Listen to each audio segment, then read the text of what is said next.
Hey everybody, so today we're gonna kind of continue a little video on the drum stuff, kind of switching gears, and uh, just so that way all of my people that are subscribed to me that are just here for the horns, this is going to be solely about the drums. Like I said, I'm taking just a little break from horns because I've literally been working on horns non-stop since 2018. Really didn't take a break to work on anything else, so I'm taking a little spring vacation from that.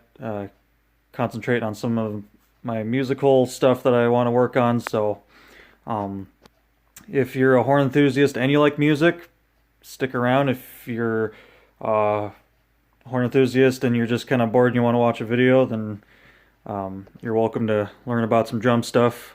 They're pretty cool too, not quite as loud as the horns, but still a lot of aluminum and a lot of parts. So um, I recently got two marching snares, two Pearl Marching Snares. One, this one right here, and then the one that's currently in pieces right there. We'll go over what I've been doing. These are super nice drums. This is my favorite style. I kind of go after the older Pearl Marching Snares. I love the older look. There are some really nice newer ones, but I know I'm kind of partial to these older ones. Anything from the 90s through early to mid 2000s. These two are 2007, mid 2007 is when they were made, so they're still old enough to look cool. Has that real classic look to it. So I got these, and they were both from the University of Illinois, and they actually have like an inventory tag on them from when they were. This one is P4004913 or 183, and the other one is 184. The serial tags on these are not one number off. You can see this one's 083436, and then come over here, and this one is 083447. So I mean, they're not terribly far off from each other, but they're not direct relatives as far as just the serial number goes. These were already in really good shape from a lot of the older ones that I've gotten in the past.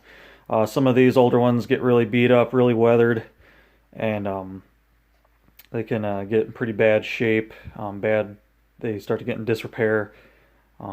If they've been outside a lot, these wraps on the shells will actually turn kind of a tan color, and I don't know how well my camera can pick this up, but this one is a little bit older and it saw a lot more weather, and you can see it's much darker shade than that one right there. Even these ones, for as nice as they are, they've been kind of sun-baked a little bit. They're still, kind of white, but clearly that's turned to a tan. And then you can even see like where the sun and weather wasn't getting to, where the top ring was on there.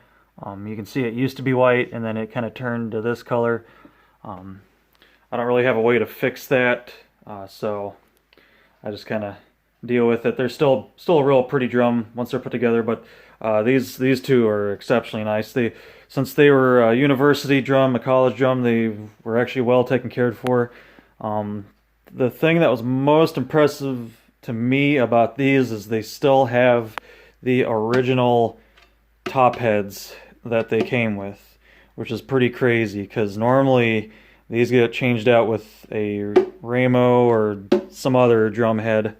I have one of the Pearls that I have upstairs right now actually has a Yamaha head on it, so this is pretty crazy that these still had the original top heads. They do still have the original clear bottom heads. You can see it says, I don't know if I can There you can see it still says Pearl right there. It's still the original bottom head. Both of these drums had never been taken apart. They basically ordered them and they threw them right into service. They really didn't even tune the heads up on these. When I got them, some of the lugs were actually not even really tight. They didn't sound. They didn't sound really sharp. They were kind of lower tone, especially with these being just the clear plastic heads. These have a little bit more of like almost a tenor drum type sound to them. But I tightened this one up and kind of adjusted the snares down there to try and get a little bit clearer tone. Just for now, I will be putting new heads on these, even though it is cool that they have the original heads. They're pretty beat up, and they're the older type that have like the sound centering. It's like sticky piece that's on here for a more sharper sound in the middle than what you would get out. So those will be getting new Ramo heads, top and bottom. I will be replacing the bottom ones as well. These are still good heads. They're still, they're still usable. I just want to get new heads on these, and I want these drums to have a really sharp, clear, crisp playing tone. So that's why I'm going to be replacing the heads. And I'll show you kind of what I got here. So for the top heads, I got the Black Max. A lot of professional drummers use these. A lot of professional snare drummers use these. And then I have the Clear Ambassador for the snare side, and it's actually specifically for a snare side head. So I will be getting some more of these because I have I will be getting this drum put back together. I have some parts coming for it. The snares are pretty well shot on it, and I was able to find some new snares. And you can see even two of the snare strings were busted off, and some of these are really frayed at the edge. They were torqued way down. When I first got this drum, it was somebody had it and they had it completely apart, and when they put it back together, they did not put it back together the correct way at all. So I've been kind of waiting for some stuff for that. So that one will get new heads, and then the one that I have upstairs right now that has the Yamaha head on top, I will be putting a new top and bottom head on that drum. So I'm kind of revamping everything that I have right now. But these two already started out to be in really good condition. Like I said, I was just going to do a little bit of cleanup on them and then put the new heads on them.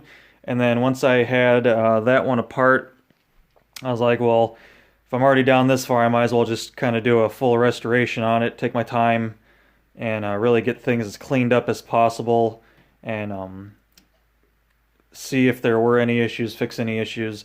Wasn't any issues with either of these. Like I said, they were in great shape. I was super psyched when I found these because they were just in incredible shape for them being a much older drum, and then the fact that they still had the original heads on it was just crazy. Both of them had completely original stuff. Nothing had been tampered with. They had never been taken apart. Heads never been switched. So it's pretty exciting to kind of have something that's almost new, but it definitely has its age.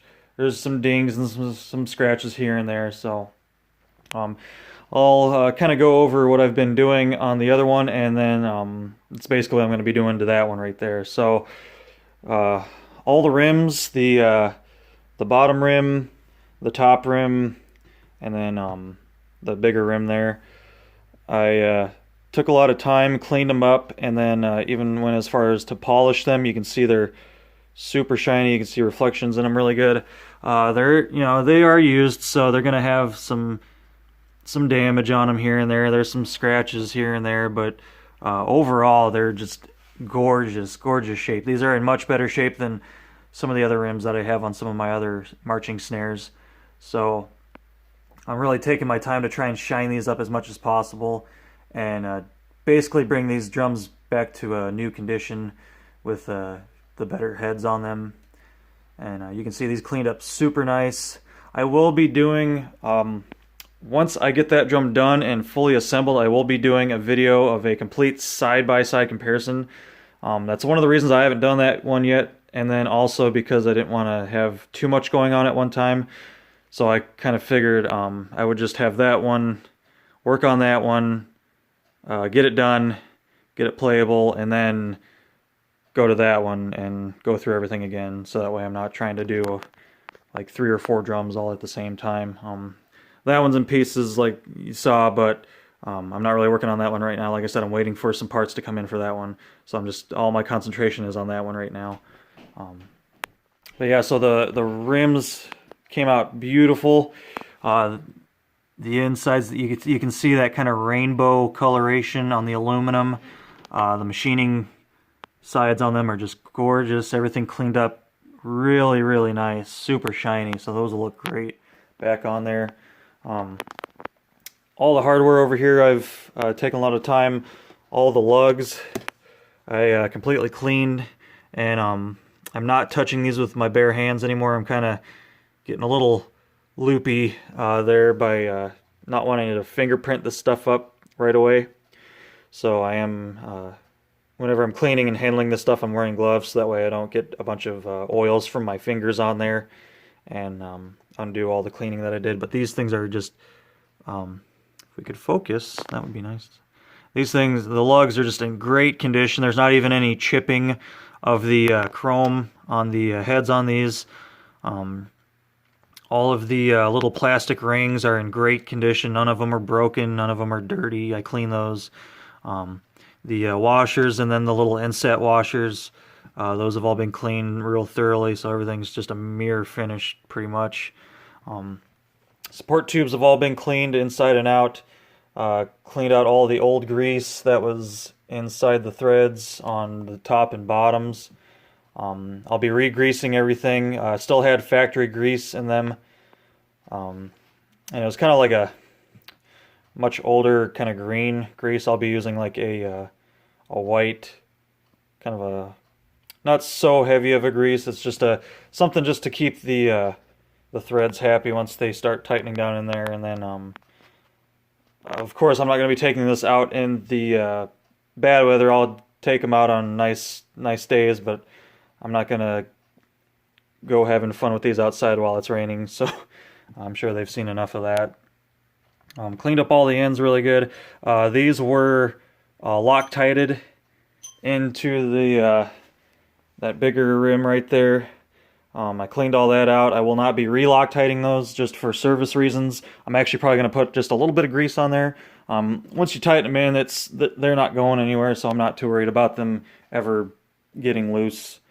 And then the butt for the snares and then the throw off, those I completely shined up. I polished a lot of the parts and even completely re-greased this thing inside and out. All the movable parts got that really nice kind of red Mobil 1.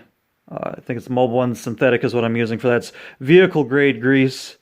So I basically took this completely apart, cleaned everything, polished everything, and then took my time reassembling it and putting new grease in the contact areas, since that, you know, for some of you people that know instruments, you know, that whole piece slides down once you press down on the handle, so all that's got new grease on it. So that's a completely resurfaced part. I mean, you can see it's got some scratches on it here and there, but you can also see overall it's very shiny. Just a beautiful throw off. Clean the knobs up. Clean the mounting brackets for the support tubes up. Everything's been super cleaned, polished, and then serviced, and then reassembled. Same thing with this one. Even though this one's not quite so in-depth, I still put new grease on the bolt adjustment there. Clean the actual support plates that those go on. Made sure they were straight. That's another thing that I've ran into, especially on that older one that was put together really wonky. My support brackets for the for the throw off in that were actually bent inward from having just years of pressure on them, and then the snares themselves were like way too tight. So they're a good support piece, but they're not the strongest piece in the world, so you kind of got to watch that, because that could also impact your tuning on the snares, and adjusting and everything might be a little off. So I made sure those were nice and straight. Those were actually in really good shape. Even cleaned up the carrier plate, so when that goes on, that'll be nice and clean. Did my best to clean up some of the original hardware. I was thinking about getting new washers and new stop nuts for these. They got those stop nuts that have the plastic or the fiber in the one end that kind of holds them on the threads a little bit better. I think I'm just going to keep the originals on there. They cleaned up good enough, and I'm not going for an award here or anything. I just want something that's clean. The bottom supports, I polished those up really nice. Cleaned the stop nuts on those up really good. So pretty much this drum is ready to go back together. I cleaned up the shell really well. Like I said, these had never been opened, so the inside was completely clean. I had no issues with staining or bugs or even dirt on the inside. So the wood stayed just beautiful condition. These are a little bit different than the older ones too. They have kind of this extra lip right here on the snare side to kind of beef that up, so that's kind of cool. The snare beds are in really good shape. You can see they come down from the top there. They come down really nice. Both of them are pretty much identical. Not a lot of wear and tear on that, so that's really nice. I cleaned up all the vent holes really well. I cleaned up the wrap on the shell itself. You can see it's pretty nice and shiny. It had some scuffs. It does have a few scratches here and there, but I was able to get pretty much all of the scuff marks out of it. The Pearl lettering is in amazing condition. The one I have upstairs, the A, got really scratched up, so I tried to repair it with some lining tape. It didn't come out the greatest, but at least from a distance it looks a lot better. Cleaned up the tag on this one. You know, these have these beautiful... let's see if I can... without ruining that. And the thing I love about the older ones is they actually have the screw-in tags. I love these tags. They're the bigger square tags. Some of the newer ones have like a oval tag, and even some of the less than newer ones have the square tag, but it's stick. It's like there's like a sticky backing that they apply it with. These they do have a sticky backing, but they're also actually screwed on to the case itself, and I just love those. So that's another reason why I kind of like the older ones. They kind of took a little bit more time. Have they had the actual back gasket to separate the tag from the case itself. Took the time to actually screw it in. So I really like these older Pearls. They're just a gorgeous, gorgeous drum. Very simple, nothing too fancy. You know, the wrap isn't special designed and pearl inlay and all that stuff. It's just white, and then the natural color of the aluminum and all your chromed out parts. Just a really clean drum. I love these drums. The snares on these were in just amazing condition. I even polished up that part there. You can see it's pretty darn reflective, basically a mirror. Did the same thing with the other end there, with the actual tension end. Clean that up. All the snares are in amazing condition. No snare is bent. Nothing's been frayed or cut into. So, and that's the same thing with that one too. That one is in the exact same condition as this one is, so it'll clean up just as well and sound just as good once we get the new heads on there. But yeah, this pretty, like I said, I was really stoked to get these drums, especially with the condition that they were already in. Made it a lot easier to get them basically back to a new condition, aside from a couple of scuffs and scratches. But I kind of like the fact that they're not 100% perfect because of, you know, they are older. Even with all the cleaning and everything, there's still gonna be little parts and pieces that show their age, and I'm okay with that. I kind of like that. Gives it some history on it. And then I'll show you the heads that came off of this one. Like I said, both the original heads from the factory, Pearl, and I had only had one other marching snare that I got a while back that still had the original Pearl bottom head, but the top head had been changed. So that's one thing that was really surprising to me, that they still had not only the original bottom heads, but still had the original top heads. That's really crazy. Normally that's like one of the first things that that people change out is the top heads. So that's pretty cool. I'll hold on to these. I might do like a throwback project or something with one of the drums. Might kind of backdate it, put some older stuff on it. We'll see. And like I said, you can see they're pretty well beat up, but I mean they still sound good once you put tension on them. There's no rips or tears or holes in them. They're just a little scuffed up from just years of being played. That's okay. So I'll hold on to those and use them for something cool later on down the line. And then I'll pull one of these top heads out so that way you guys can see the difference in the Black Max Ramo compared to the clear of the original Pearl heads there. So there's a Ramo Black Max. Has a nice shiny coating over all the woven fibers underneath. These are really, really good heads, and you can actually feel all that texture of all those woven fibers on the bottom there. Really nice. So once I get those on there, that's gonna kind of give those a whole new look right there. So that'll be pretty nice. And once they get tuned up, should sound really really clear. I'm going to set you guys down just for a second here so I can get that back in. Okay, and then I'll show you one of the new snare side heads. It's nothing too fancy. It's just a clear ambassador. Pretty standard stuff. Nothing too fancy.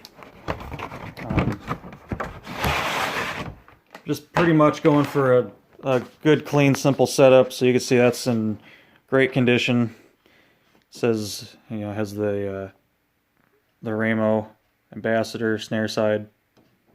So that's what those will be getting, and eventually all of my drums I'm gonna get all new heads and stuff on, so that way everything sounds really, really good. And then if I can maybe find an older drum eventually, we might mess around and use the original Pearl heads on something, do like a little historic throwback project, something cool like that. So, alright. So yeah, that's pretty much what's going on there. That one is pretty sure it's ready to go back together. I got everything cleaned up how I wanted it to, so we'll probably start reassembling that pretty soon.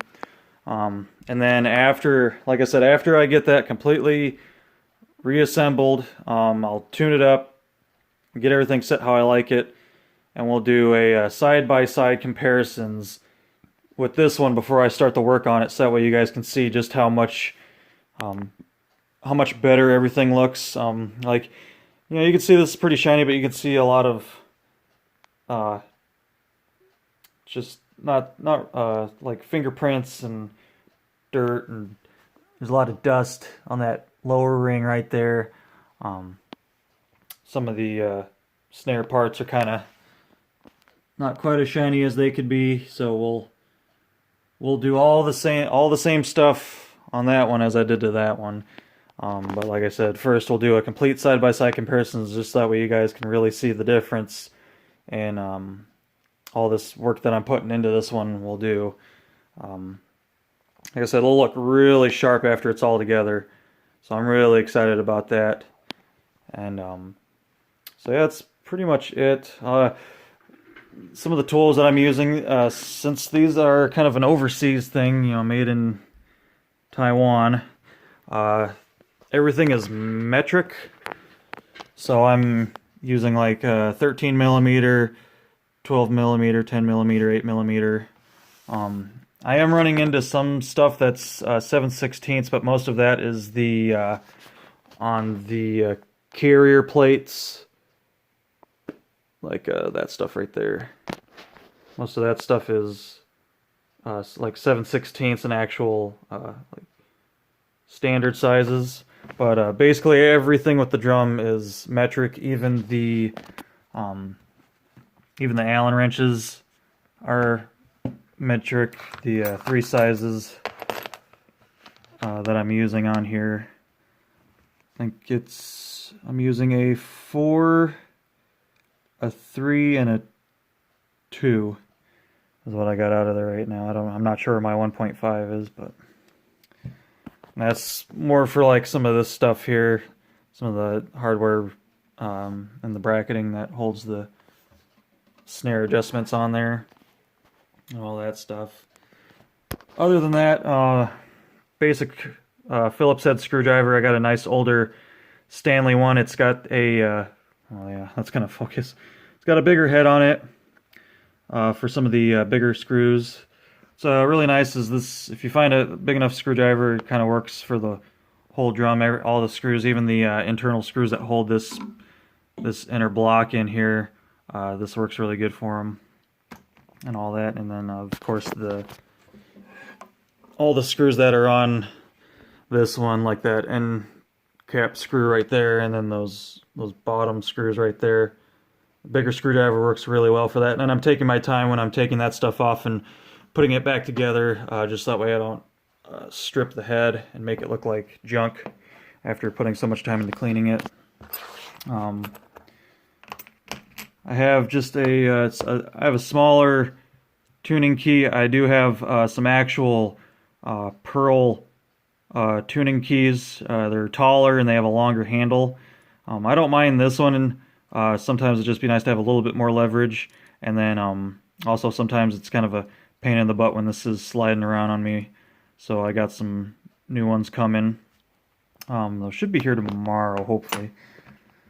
Other than that, that's basically all the tools that I'm using. Some smaller tweezers and pliers just for some small detailing stuff, and when I'm putting stuff back together, it kind of makes the job a little bit easier when you have more fine stuff like that. I also have a 8 millimeter socket. Just a cheap little socket wrench that I have. Just 8 millimeter. Basically what I'm using that for is when I take apart the throw off here. That stop nut and then the end of this bolt right here are 8 millimeter. And so like I have my 8 millimeter ratcheting wrench right there. So get one on one side and one on the other, and then I can hold the bolt and loosen the nut off of there. And there's 2 of those on there. Both those bolts are the exact same length. They both have stop nuts on them, same size right there. And then pretty much when I put it back together, I just got to make sure that these spacers go back in the right spot. And I'll probably, since I did a little bit more like not filming and not picture taking on that project, I just kind of hunkered down and did a lot of stuff. I took some pictures, but not too many. I'll probably try and do a little bit more video on this guy right here, just so that way if anyone that's ever watching this wants to know how to do stuff on their drum, if anyone ever searches for like marching snare maintenance or repair or whatever, this video and other videos will be available to them. So I know my horn guys are gonna kind of not find any of this interesting, but I'm basically just taking this time to do a video to help somebody somewhere down the line. even though this is older stuff, it's an older drum. The majority of marching snares are basically the same. I know nowadays the snare throw-offs are a little bit more simplified. There's not too much of this big action. Normally it's a little bit smaller, sits lower, a little more compact. Pleasing to the eye for some people. I kind of prefer the older style. Nice big handle on it. Everything feels really good. Nice, nice big adjusting bolts with the nice handles on them and all that. So I just kind of like a style. I like them. I like the older ones. And like I said, after you put all the work into them, they really do sound just as good as the newer ones. It's like, yeah, it's not ain't no fancy carbon core or, you know, anything like that, but it's a nice classic. I like the classics when it comes to a marching snare. So yeah. So hope whoever watches this enjoyed it. If you're into marching snares and you come across this video, leave me a comment. Let me know if you're struggling with something or if you want to know how to repair something. I will love to help anyone. So yeah. No, it's a little bit long of a video, but hopefully everyone enjoyed. And till next time, everybody, take care.